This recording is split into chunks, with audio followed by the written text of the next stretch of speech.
Tonight, Australia considers a call for military assistance from Gulf states hit by Iran. Hello, I'm Lucy Shannon. This is ABC News.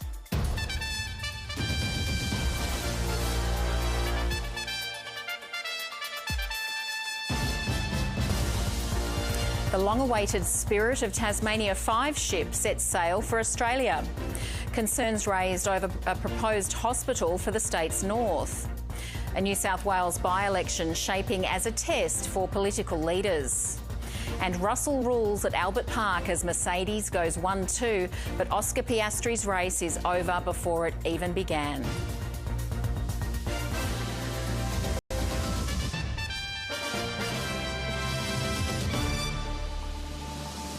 The Australian government is considering deploying forces to the Middle East in a defensive capacity as more Gulf nations get drawn into the widening war with Iran. The conflict has exploded to new heights in Tehran, with pillars of fire rising above an oil storage facility. Despite pledging to stop, Iran has intensified retaliatory strikes on its neighbours, hitting Dubai, Saudi Arabia, Kuwait and Bahrain. The Australian government has ruled out sending troops into Iran. But there are reports emerging tonight that the US and Israel are weighing up a plan that would put boots on the ground to secure stockpiles of uranium. We start our coverage of the war tonight in the Middle East with Global Affairs editor Laura Tingle in Dubai. Driving into an inferno, apocalyptic scenes emerging from Iran. The pillars of fire visible from kilometres away after an Israeli strike hits oil storage facilities in Tehran. We have an organised plan with many surprises to destabilise the regime and enable change. I think we've accomplished more in 1 week than anyone thought possible. But as the US president warns of Iran's complete destruction, the regime is hitting back, launching drones across the Gulf, Oh my God. hitting the world's busiest airport in Dubai. Passengers in the terminal fleeing for safety. Australian Luke Greeley was there. They just herded thousands of people from the departure gates downstairs, held us there for about an hour while we could hear explosions overhead. As the war intensifies across the Middle East, the Australian government is now offering ground transport for stranded citizens. To date, we have about 11,000 that we have assessed as eligible and seeking to leave. Any hope of confining this war to its three main actors has been dashed. After a pledge from Iran's president to stop pounding its neighbours across the Gulf, Iran launched fresh strikes towards Saudi Arabia, the UAE, Bahrain and Kuwait. Iran's foreign minister warning, if Mr Trump seeks escalation, it is precisely what he will get. The Gulf states are not combatants in this war, but find themselves under more aerial attack than Israel. Their patience is wearing thin as their reputations as safe havens in a troubled region are undermined. The Gulf is also where the greatest point of global leverage in this conflict is being applied: oil. The Strait of Hormuz is closed. Gulf countries have cut back production.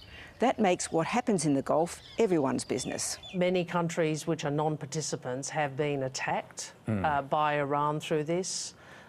You would anticipate as a consequence that we have been asked for assistance, and we will work through that in accordance with the position I have outlined, which is we are not participating in offensive action against Iran. We would not participate in any ground troop deployment into Iran. Troops which have started coming home to the United States. The human cost coming into the US president's direct focus, saluting 6 US service members killed in the first days of the war.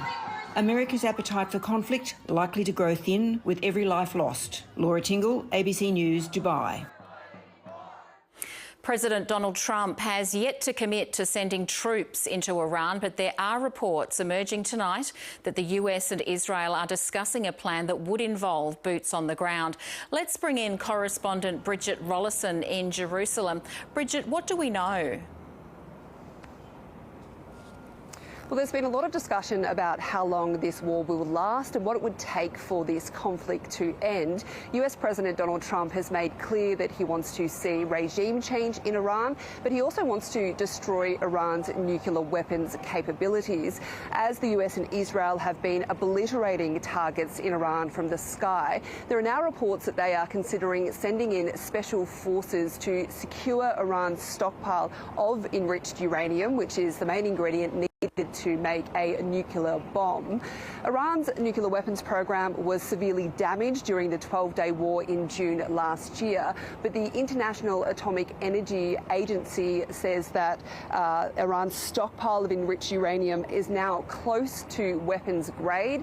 President Donald Trump was asked about this on Air Force One today, and he didn't rule it out. And he said while he isn't sending in special forces and troops on the ground in now, it is something that he could maybe consider later on in this war.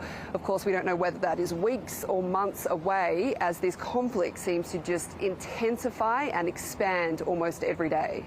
Thanks, Bridget. That's Bridget Rollison in Jerusalem. The US president has ruled out asking Kurdish forces in Iraq to join the war, despite previously encouraging them to do so. The involvement of the Kurds could open up a new front in the conflict, but Donald Trump says it's complicated enough. ABC correspondent Karishma Vyas has travelled to the Iraqi city of Erbil. Crossing the border from Turkey into Iraqi Kurdistan, another hotspot in an ever-expanding war. There are reports that Kurdish militia based along the Iraqi Kurdistan's border with Iran are preparing for a ground offensive. And if that happens, that's a real game changer. Iran and the militias it backs have been hitting American and Kurdish targets across Iraq. Drones have struck warehouses and offices used by US firms in the oil sector. Rockets are being fired at the American embassy in Baghdad. The airport and the US consulate in Erbil also targets.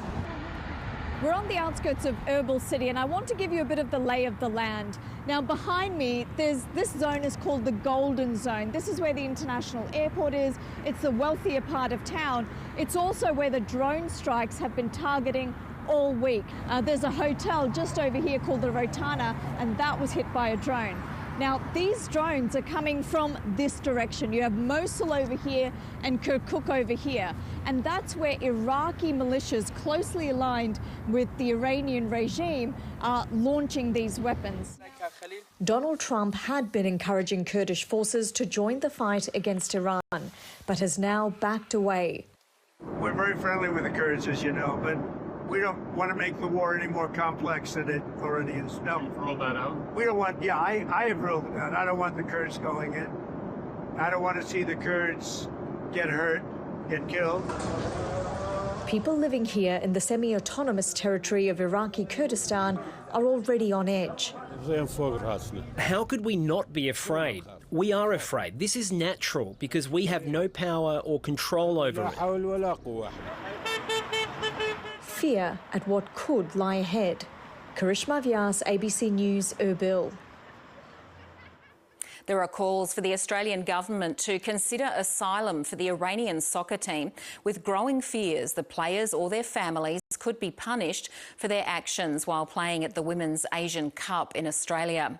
After not singing the national anthem before a match against South Korea, state-controlled Iranian media condemned the side, raising concerns they'd be detained and prosecuted upon returning home. The ABC's Deputy Sport Editor, Amanda Shalala, is covering the tournament. Amanda, Amnesty International says it's the moment for the government to step up. Do we know if an asylum claim has been lodged? Lucy, we don't know yet. The Foreign Minister, Penny Wong, was asked about the situation on ABC's Insiders today. She didn't want to comment specifically about the team, but said the Australian government stands in solidarity with the Iranian people. It's incredibly difficult for anyone to Get in touch with the players. They're constantly surrounded by security staff, with some of those believed to be connected to the Islamic Republic regime. I've spoken to many Iranian Australians who say they're desperately trying to get a message to the players that if they choose to stay here, they will be safe. Although we've also been told that the players' families have been threatened with punishment if they don't return home. I've also spoken to Amnesty International, and they say now the players' best option is to stay here and for their families to leave Iran. Thanks, Amanda. Amanda Shalala reporting there. Back home now, and the new Spirit of Tasmania 5 vessel has departed Scotland, setting sail for Australia. The long-awaited departure comes as the state government faces fresh questions over the cost of docking the ferry in the UK. Travelling down the British coast, Spirit 5 wraps up its 4-month stay in Scotland. Really excitingly, Spirit of Tasmania 5 departed Leith in Scotland last night and is now on its way back to Australia. The new ferry will take about 7 weeks to reach Australia, where it'll be stored in Victoria with Spirit 4. Contractors hard at work in Devonport to build the port for the ships, with key pieces of a 400-tonne gantry installed this week. This is the final critical and really complicated part of the build, but as you can see, the first 2 of 7 pieces are in place. But there's questions over how much it's costing Tasmanians. What we need to hear from the Premier is how much it's cost them to store Spirit 5 in Scotland away from the eyes of Tasmanians. Look, that would be yet to be determined. We'll know those figures, of course, when the journey's completed. Spirit 4's stay in Scotland cost Tasmania about $6.4 million, but it was there for about twice as long. TT Line says the final costs for Spirit 5 will be released once they're confirmed. And as those questions continue, attention is also turning to pressures on Tasmania's ambulance service. Because we're working so many shifts down, like even today in Launceston we're 2 crews short, that increases the workload for everybody. And with that increases the fatigue, it's not being able to get breaks. Health Department data showing the number of full-time equivalent paramedics dropped from 321 to 302 between June and September last year. We are losing paramedics, we are not increasing the numbers that we see, and those short staffing issues have only gotten worse. The Premier refutes that. I can assure you that we have around 50 more Ambulance Tasmania staff in place since, of course, our recruitment blitz in around 2024. Monty Jacker, ABC News. Tasmanian doctors fear an 11th-hour condition on a state election promise will kill off plans for a new hospital to be built in the state's north. Those behind the project say they can't see a path forward if the imposed conditions stay as they are. This doctor wants to build a new 20-bed hospital in Launceston for private and public patients. Launceston Private Hospital there. Ahead of the 2024 state election, the Liberals promised to pay for half of it. We'll make a direct $35 million investment into the asset, the physical bricks and mortar of a new hospital here in Launceston. But Dr Muir-Wilson says 18 months after that promise was made, the Department of State Growth told him about a condition that may tank the project. To get the $35 million government investment, Dr Muir-Wilson and his business partner will have to make a matching financial contribution. He says they'll have to borrow this money, and we're planning on using the hospital itself, which will be jointly owned between them and the government, as security for the loan. But the Department of State Growth has advised he cannot use what would be the state's jointly owned property to guarantee the loan. Dr Muir-Wilson says he and his business partner have no other assets of sufficient value to use as security. We can't see a path forward with the current conditions they've placed on it. Tasmania's Health Minister says the government has a range of legal and financial obligations to satisfy. We remain committed to continuing to work with the proponents of the Launceston Health Hub around these issues. Other doctors say the delay is concerning, as the region desperately needs new health facilities. I think it's fair and reasonable that we ask hard questions as to why it's stalled, and is the government putting unreasonable requests on the private provider? Dr Lumsden Steele says the government should resolve the issue quickly. The longer you delay it, the more it costs, and there's a real risk that this project may actually not get off the ground. Emily Smith, ABC News. Members of the Tasmanian Iranian community gathered in Hobart today to stand in solidarity with Iranian women on International Women's Day. It's one of several rallies the community has held following the Iranian regime's crackdown on protesters 2 months ago. Organisers say they want to continue to be the voice for their family and friends in Iran, and they're calling for stronger international intervention. Today is an important day for us to acknowledge all the women in Iran that they were killed or they are in a prison, they might get executed, for all the women that they needed their freedom. In the Northern Territory's top end, monsoonal downpours have caused some of the worst flooding communities have seen in decades. The town of Katherine has been inundated and cut off, with major flood levels peaking overnight. And in communities across the Daly region, large-scale evacuations continued into the night as river levels continue to rise. Katherine reporter James Elton reports from the flooded township. From the air, the full scale of the Katherine flood is revealed. Water surrounding the town as it peaked last night, inundating homes. I can confirm that we are activating disaster assistance payments for the Katherine local government area, and our priority has been to make sure that those people can have access to support as quickly as possible. Housemates Maggie, Grace and Georgie had water rise rapidly around their house. Officially flooded. Midday we went for a walk and we're feeling optimistic, go check out the rest of the town, see everyone's faring, and we come back and we had to walk through like hip deep water. The water flooded their downstairs bedroom and laundry. Today they were still surrounded and without power. Feeling grateful things weren't worse, as they have been for many others, still unreachable. While around 500 people remain in shelters on high ground, in the town centre floodwaters have receded substantially. Attention now turning to the recovery. Our focus is primarily hospital, schools and government business and getting those open. In the Daly River region, after weeks of rainfall, the communities of Nauyu and Palumpa have been evacuated, including 80 rescues by boat overnight. That response, that evacuation, utilised 18 helicopters. It just shows you the sheer scale of the task that was ahead of us.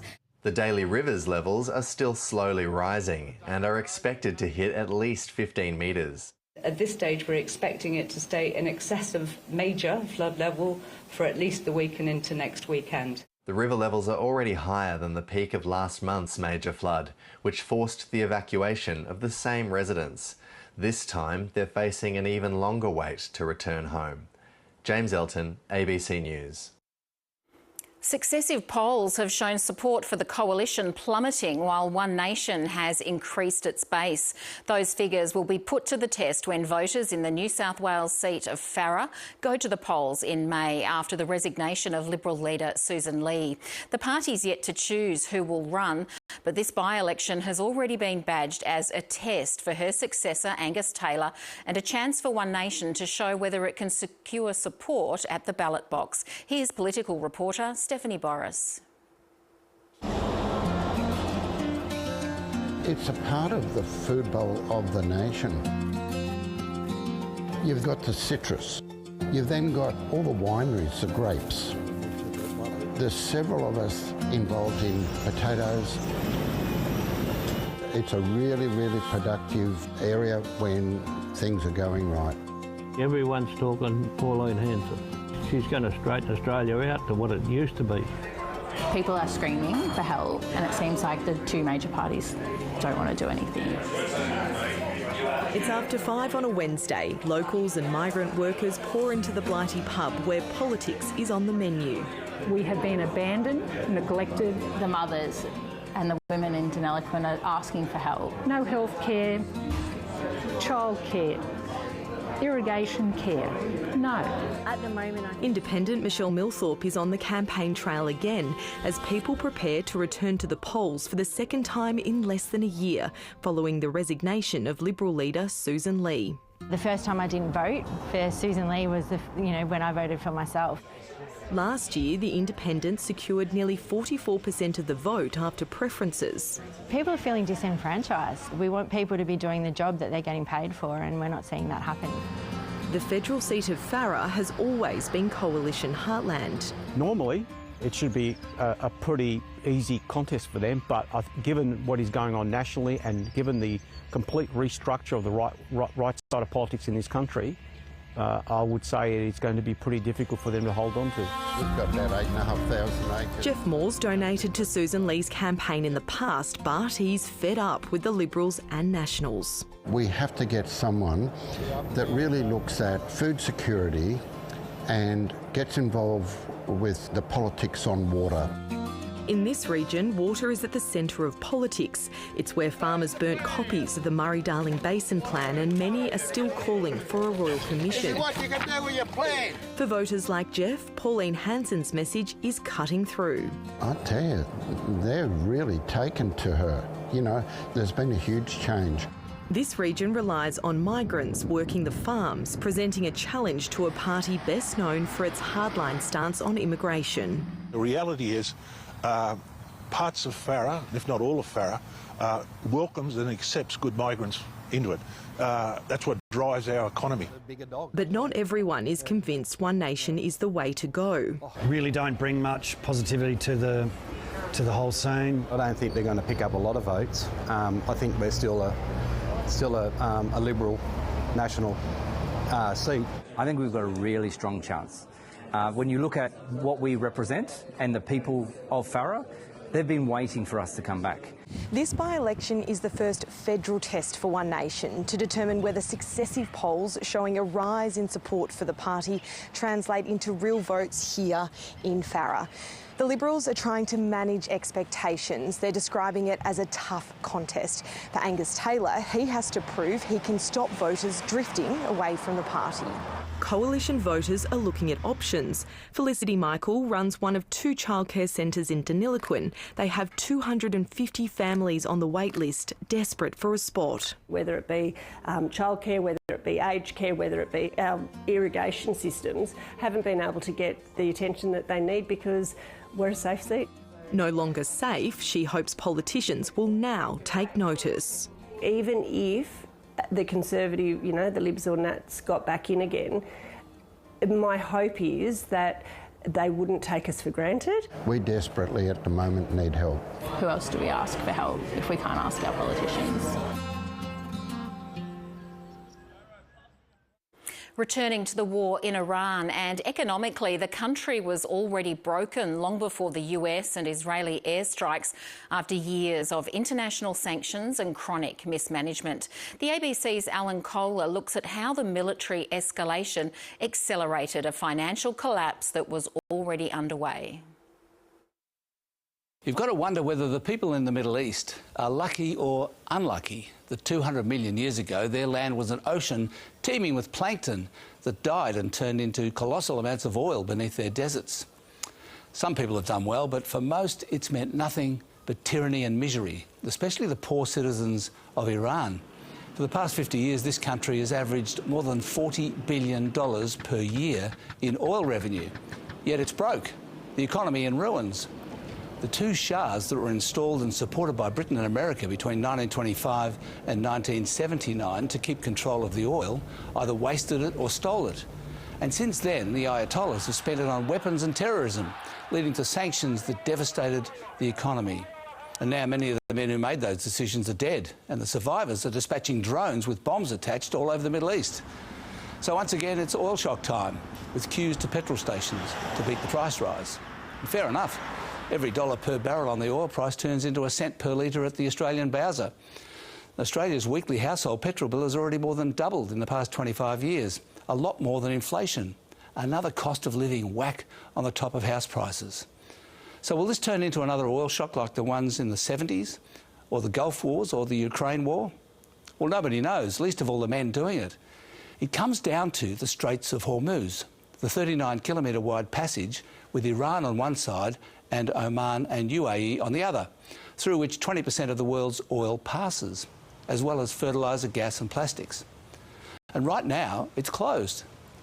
Here's a chart of where the oil usually comes from and goes to through that passage. On the left are the owners of the former plankton, mostly Saudi Arabia and Iraq. And on the right are the buyers, mostly China and India. And notice which country is on the bottom of the buy side of that chart, the United States. They need hardly any of it. They've got all their own oil. They're fine. To sport, and the hometown hero Oscar Piastri has made a disastrous start to the Formula One season, crashing out of the Australian Grand Prix before the race had begun. The Mercedes team dominated at Albert Park, with George Russell victorious ahead of Kimi Antonelli. This is what Albert Park did not want to see. Oscar Piastri had been hoping to become the first Australian to win his home Grand Prix in Melbourne, but didn't even make it to the grid. That is the sort of incident you would not expect a driver of Oscar Piastri's calibre to be making. The McLaren team was shocked, as were thousands of fans who'd come to see Piastri race. This is heartbreak for Oscar Piastri. With the actual crash, there was a combination of a couple of things, you know, a large element of just me, you know, cold tyres, the exit curb, but I also had 100 kilowatts more power than I expected.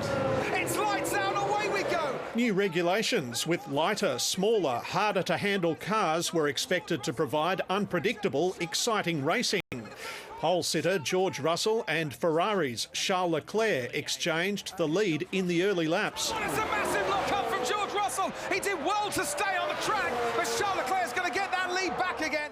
The Red Bull of Isaac Hadjar made a smoky exit, and new team Cadillac was down to one driver after Valtteri Bottas departed. We might have lost the honorary Aussie on lap 18 here. The Englishman Russell grabbed back the lead, and that's where he stayed. The world champion Lando Norris held off a challenge from Max Verstappen and finished fifth. 53 seconds off the lead now, Norris. Russell took the victory ahead of Mercedes teammate Kimi Antonelli, while Leclerc was third. Very nice. I like this car. I like this engine. An ominous warning from a team that has been tipped to thrive in the new look Formula One. Duncan Huntsdale, ABC News. To the AFL opening round, the Western Bulldogs have toppled the two-time reigning premiers, stunning with 7 final quarter goals.